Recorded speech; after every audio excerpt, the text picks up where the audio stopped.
Welcome back. This is Goku Sun DBZ, and today this is going to be a little bit of a news video on some movie slash video game news. Most of the game news is going to involve my channel. First up, just thought I'd quickly mention in some movie news.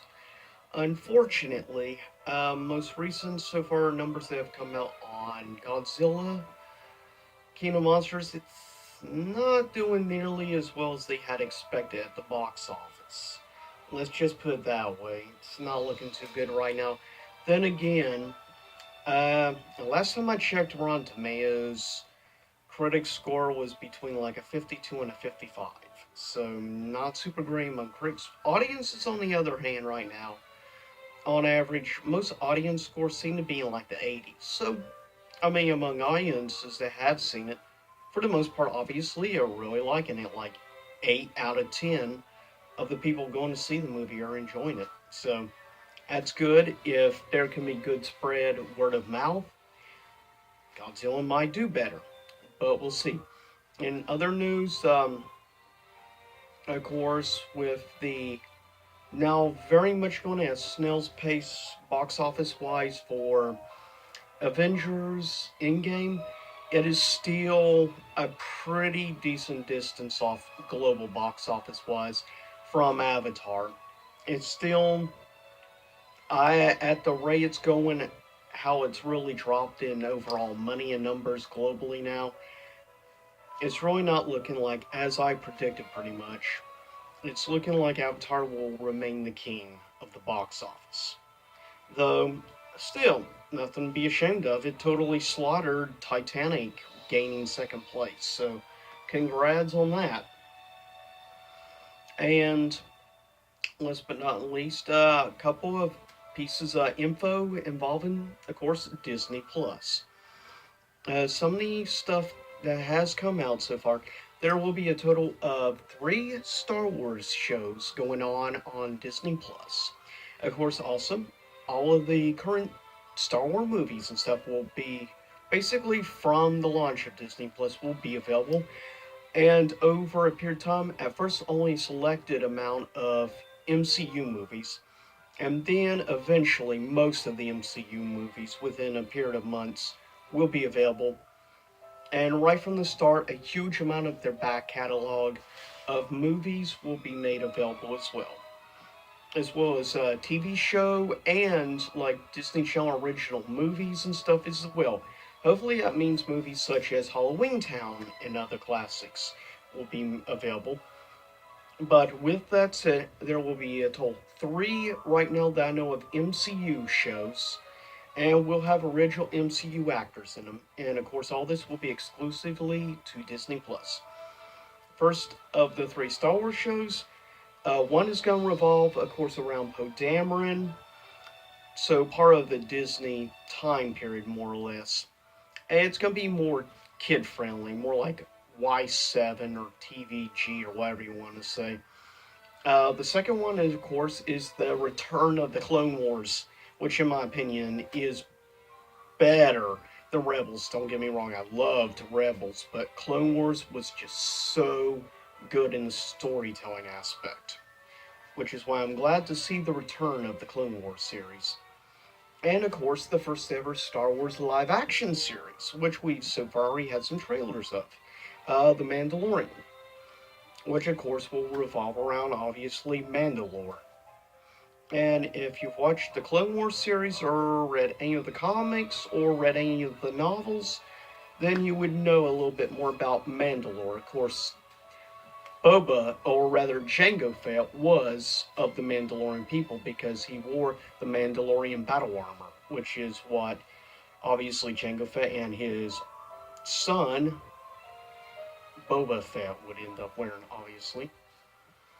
And on the MCU shows, predominantly one show, WandaVision, which of course will revolve around Wanda and Vision. And if I understand time frame wise, it takes place like before, I believe, Infinity War, because Vision, is kind of dead and gone now, but whatever. Also, you have another series which is predominantly going to revolve around the Winter Soldier and Falcon, though apparently now they're going to be adding, apparently in the show, uh, Hawkeye, which I have no problem with that. I actually really like the character Hawkeye, unlike a lot of people. And the one I think a lot of people are probably most happy about is the show starring Tom Hiddleston as Loki. Yep, an entire series revolving around Loki. It's hard to say when. They haven't given details on time period, whether or not it goes with the MCU movies or if it's the Loki who ends up getting free, spoiler alert, in Endgame. Now, with that said, my announcement on my own channel is over the next few months, I will be working on 3 indie game playthroughs. I thought it's time I give, once again, a little bit more voice to the indie games because that's actually where a lot of my enjoyment for selective games has been as of late. Now, games that I recently did, like, of course, games such as Call of Cthulhu, I wouldn't really consider it an indie game per se. It really it's more reminds me of like a Tall Tales type game, except for not really any quick time events, thank goodness. But it was a really solid overall game, and I love the storytelling aspect of it. Anyways, one of the 3 games, I'm going to just leave a mystery for now. I will say, though, it will be a PS4 game, indie game. Here's the 2, though, I am officially announcing. I forgot that they actually came out in the past week. For console, exclusively on the Xbox One, though one of the games is also available on Steam and the Epic Store. The other game is a timed exclusive only to the Epic Store, besides, of course, Xbox. Those games, which you can expect sometime in the future, some gameplay of. The first is a game I've really been looking forward to a lot for a while. And also, I've enjoyed getting to hear different people's opinions on the game, such as Jim Sterling of the Jimquisition and others.